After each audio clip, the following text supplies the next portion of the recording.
Okay, this video is going to be pretty long. It's going to cover the differential and the rear subframe. I'm going to put timestamps in the description if you just want to see the final results of like just the before and the after. I don't have a lot of video here from before, so I've put some basically photographs in. But then as it goes, there's more and more detail, and then finally at the end it shows pretty much when it's finished and everything is done. So I did quite a lot of work on it. Removed the differential and the whole subframe, cleaned it all up, replaced all the hardware, replaced all the clutches in the LSD assembly, basically rebuilt the whole diff. Also refinished the subframe, removed all the subframe bushings, installed powerflex bushings for the main bushings, and then OE bushings for the main diff bushings, so the 2 diff ears, and then the 3rd front diff bushing is the OE part as well. It's pretty much using all the original parts to the car, although the ring and pinions replaced with a 346 that I had from before, and I'll be replacing that into the housing from the 3223 that was in there currently. So it'll be pretty long. Again, look in the description at the timestamps, because it'll go over what it looks like beforehand, as you can see now, and then as I'm cleaning it up, the diff up and cleaning the subframe up, the trouble I had with the subframe while installing the powerflex bushings, with some of the welds being really high and having to grind it down and then refinish the subframe. And then for the diff, I replaced all of the bearings, all of the seals, all of the dust covers, and then calibrated the whole thing myself. So all that detail is, it's not a DIY. It won't follow the whole process through on how to do this to your unit per se, but a lot of that stuff, a lot of that information is in here. But I do show a lot of the process.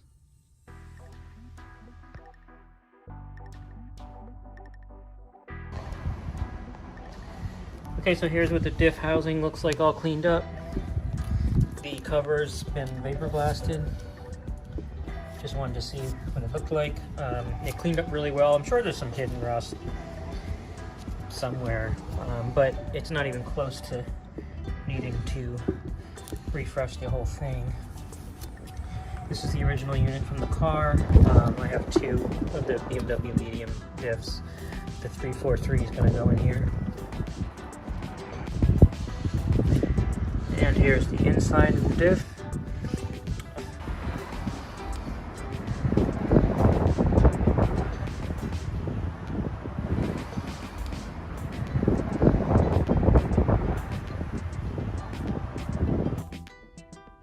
Okay, so I moved the inner cone-shaped brace first.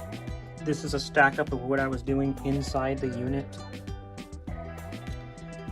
I had this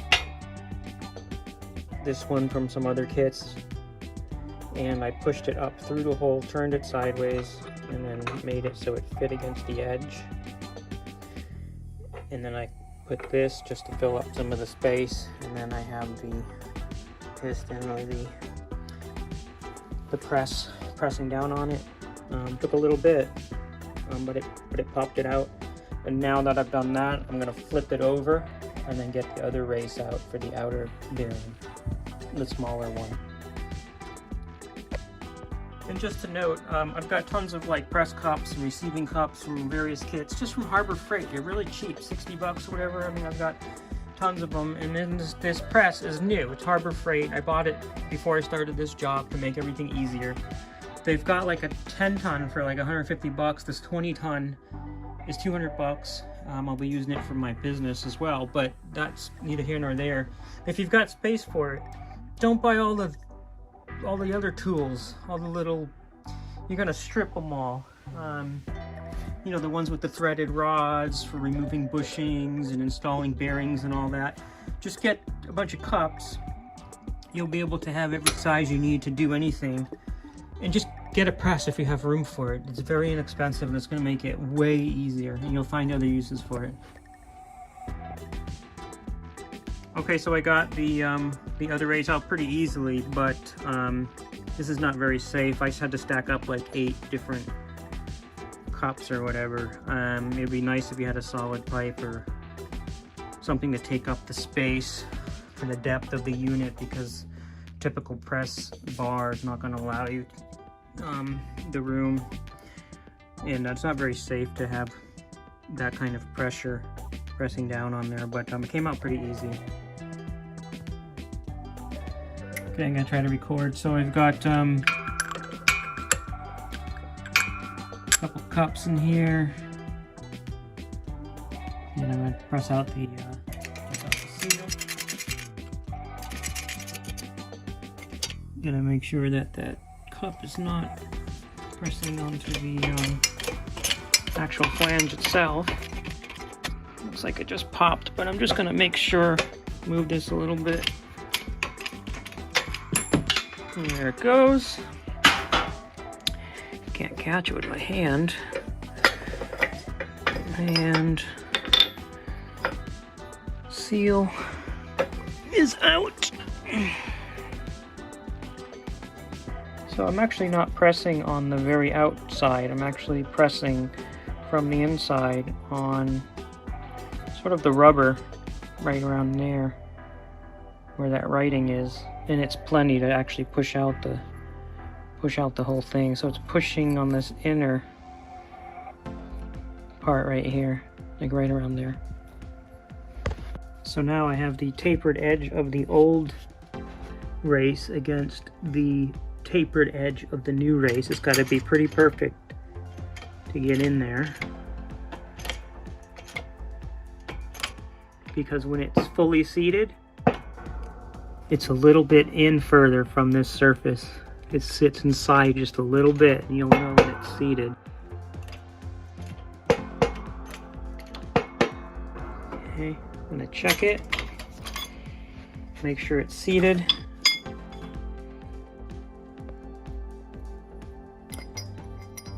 And there you can see how it's a little bit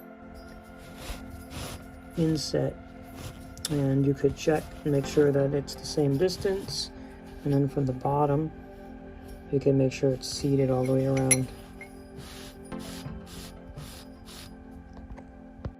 Okay, when installing these seals into the two flanges, the OE style, BMW style, has this little lip.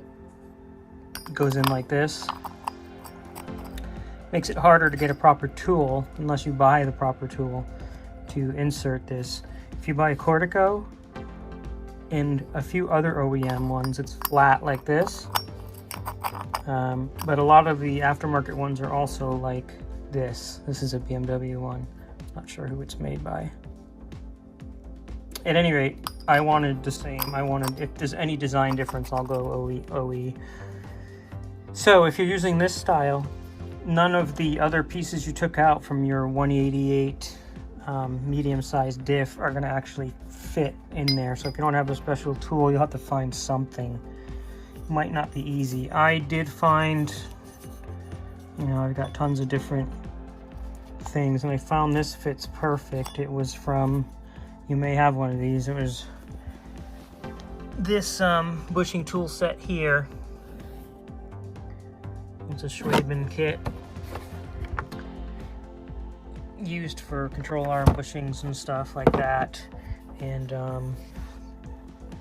this little cup fit really nicely on there, so let's give it a shot. I mean, it literally actually fits perfect. It actually seals right on that part of the seal sticking up. It like goes on it perfect, and it fills the flange, like literally. It's like it couldn't be any better. So let's give it a shot. Now to remove the old bearings, the axle bearings, use a puller, like a 1/3 ton puller, small puller. The outer race part of the bearing will kind of rip off, and then you'll be able to grab the inner part of the bearing with the puller and pull that off.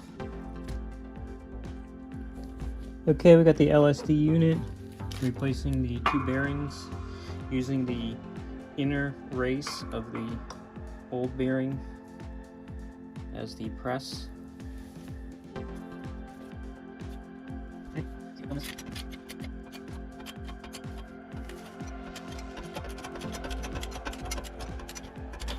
Okay, right there. There's one. Okay, here's the other axle, the other side of the LSD. Pressing in the new bearing.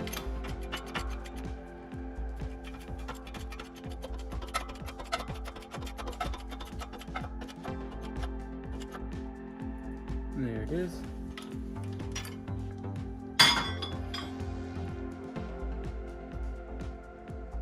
Okay, I'm pressing the new bearing on the pinion.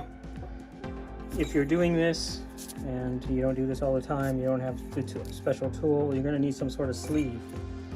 Now, I had to buy an electrical conduit 1.5 inch to buy the whole thing for 30 bucks and cut a piece off. The plumbing galvanized pipes does not work. I believe it's the ID was too tight, so it would not fit over the bottom portion right here, this bottom lip. And also any plumbing piece that has these kind of like this does not fit. It's 1.5, but the ID does not, once again, does not fit over that lip. So you're going to need electrical piping, and you're going to need to cut it and press it down. So we're going to try this now. Okay, so I'm pressing in the new pinion just to get it, you know, in enough, and then we'll get it to the exact value once it's in. I'm using one of my housings that I already had, and you'll notice on these, I'm going from this housing had a 323 in it, and it's going to a 346. You'll notice the pinions have these offset markings on them, or these spacer markings. I believe it has to do with the depth of the pinion, and I believe it's mostly dependent on the exact housing. So 323 to 346, they're the same. There's no -1, -2 millimeter, anything like large offsets. But they do have these small offsets marked on them. So this one says 265. This is one of the originals, 323. The 346 says something like 745 on it, which is like 0.5 millimeter. But I believe it's mostly for the old housing that it was in. So I'm using the same spacer. I replaced the bearings, but I'm using the same spacer, pinion spacer, underneath the bearing in there. And I believe that's the right thing to do. And it should be close enough, so we'll see. So I'm pressing it in here, and then once we get down, we'll see how our carrier mates with or meshes with the pinion. So you'll know when you hit that crush sleeve, because it's going to get much harder to press the pinion down any further. So now we've got plenty of thread, and got like this much play right now. Okay, so here we are with the pinion preload. Once it gets going, it'll be about 16 to 18. The good thing about screwing it up a couple times is you'll get a really good feel for it when it's getting to be in the right area. Now I have the seal in here too, so even if it was reading up to say 24, it would not be. Here you can hear the seal. You'll get a good feel when you start to screw it up a couple times, and then you'll know when it starts to get down to the proper area. You can see I can twist it with my hand, but it's not easy. Now, when you start to get around 6 or 7 inch-pounds, slow down and start moving this thing in like 1 or 2 degree increments. Like literally, it'll shoot from like 7 inch-pounds to 30, and you'll move it, you'll torque it like this much. It's crazy.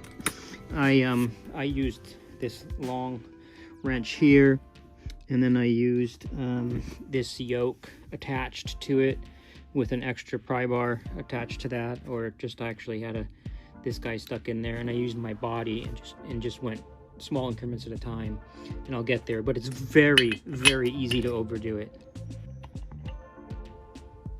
So I used like a 4-inch and an 8-inch puller to take off the dust shield. It's kind of hard to get this one because the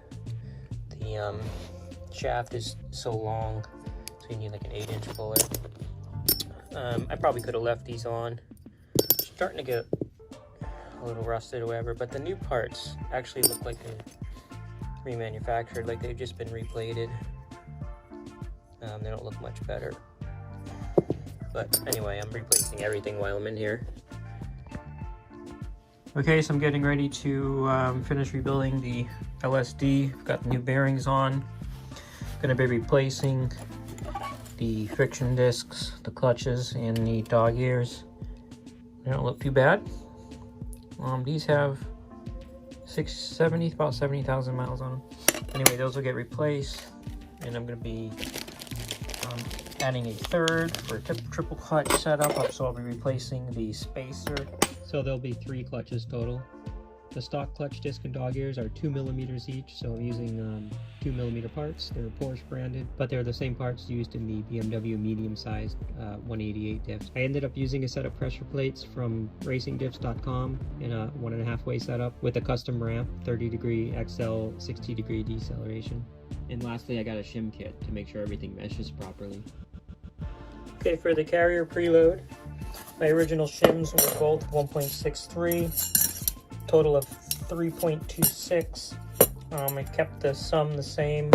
I moved it left one setting. This is what you get in the kit, millimeters of course. So 1.63, 1.63, I moved it to 1.66, 1.60. And nothing crazy scientific here. I'm literally just on my hardwood floor. Just try to get it at a right angle to the thread. You'll know. I mean, you'll know if it's like totally binding, and you need a little bit of play. It shouldn't be super tight, but it actually is more tight than I actually thought that it would be. I don't remember doing this before, but you can see here I put a little preload on it already, and then I zeroed it out, but it's got to be between like 6 and 8, 5 and 8, and you can see here I've got it kind of like at a right angle, and it's reading about 7, going from like 1 to 8, and it's very minimal. You should be able to hear it if I adjust the front too.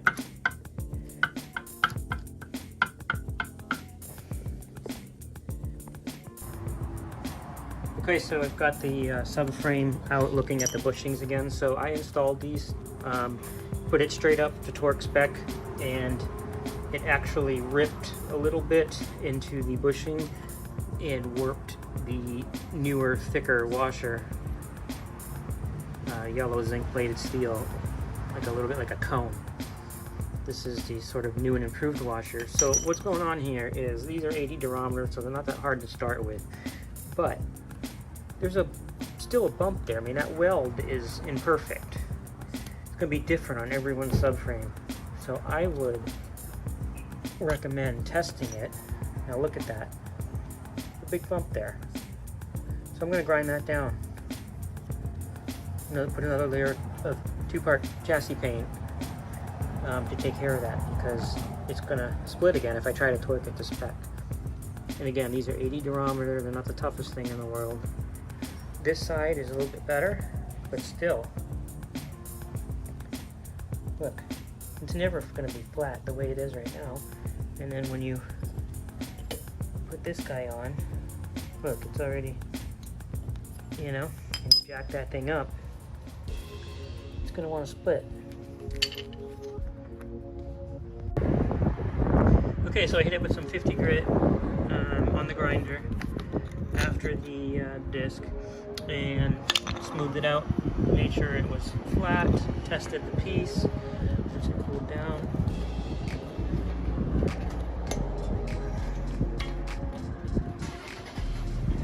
And it sits perfectly flat now.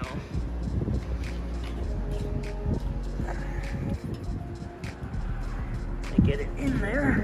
There it goes. Now, look. Now it's perfectly flat. Before there was a huge bulge there. Now it needs to be way over there because the other side needs to fit as well. And the other side did not have as much of a bead of welding. You can see this side went just up to the edge, so there's no bulge there. Now I had to do the same on this side. Smooth it up, smooth out all the edges so that we can paint it. Okay, you can see the subframe. It's all ready to go back in. It's been refinished, but you can see we ground down the extra material there, and it's been 2K primed and painted. Okay, here's the diff ready to go back in. It's looking good. This is the original diff housing from the car. I did replace the dust cover here. It's still available in yellow zinc. There's 2 dust covers on the axle flanges. The inner one is still yellow zinc from the factory. You can get it. It's relatively inexpensive. The outer one is black, and it's also still available. I don't know, it costs like $6, $7, $8 or something. But I did replace all the seals just because I was in there. This is original. This was vapor honed. Without vapor honing, it's so hard to clean aluminum and get it to look nice when it starts to oxidize or whatnot. But you can't use anything aggressive on it because it eats the aluminum, and it's just hard to get it to clean up nice. So this time when I'm working on the car, I basically vapor honed every piece of aluminum that I took off the car. And the hardware, for the flanges, this is actually the original hardware from my first E36. It was stripped, and I took all of the hardware off. They're stripped in yellow zinc, replated. Nowadays you're going to get these, the diff flange, which is fine, but this is, you know, like $4 a pop or something. Whereas you can buy aftermarket, something like this, or even better yet, I ended up going with these Dorman generic. Get them at ECS, wherever you're buying your parts. O'Reilly Auto Parts sells a lot of the metric Dorman stuff, which is great. Flanged bolts, non-flanged bolts, nuts, everything. This is perfect. It's a nice flanged M8 by 25 to replace the new BMW or the old BMW style. A little bit more surface area, and it does not get in the way of the dust cover. There's plenty of clearance all around the dust cover, and also for the length of the bolt that comes through here that attaches the actual axle to that. So these are great. Yellow zinc, I like to use the yellow zinc anywhere it was used original. These are aftermarket. These were also Dorman aftermarket with the washer. So I did not actually use the old BMW parts. These are new BMW galvanized parts here with the wave washer. So it's pretty much ready to go. I use OE bushings for the pre-diff bushings. I prefer that the best, and yeah, I think that's gonna be it. There's the diff subframe assembly before it goes back in. All the tape is just to protect the new coating. I don't want it scratched, I don't want rust. So with the powerflex, and now that they're seated right because I've ground down all the high areas, I'm using these 10-9 class, like super hard, thick washers up top because they tend to bend. This is like twice as thick as the part that comes with the powerflex kit. Technically the geometry is off, but I don't care. I'm using this part. The rest of the hardware under the car is OE. The bottom cups are OE. They still sell in the yellow zinc. So that's it. It'll be back in the car. I have it just hand tightened in there because we'll need to loosen it back up to get the arms in. This is the way I do it. I put the subframe diff on a transmission jack, put it in, and then I go and worry about muscling in the arms after. I find it more difficult to try to put it all in with the arms and other stuff hanging off of it because I'm doing it myself. I'll try to get a good look at the diff now that it's installed. The rear suspension and brakes aren't done yet, but we should be able to get a good look.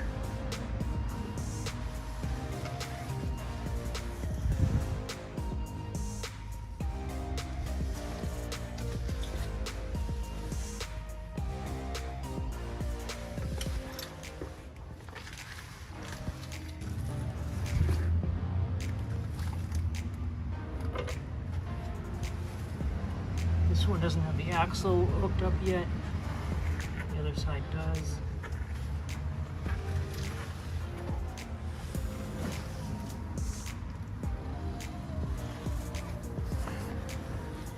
Get a better look from over here.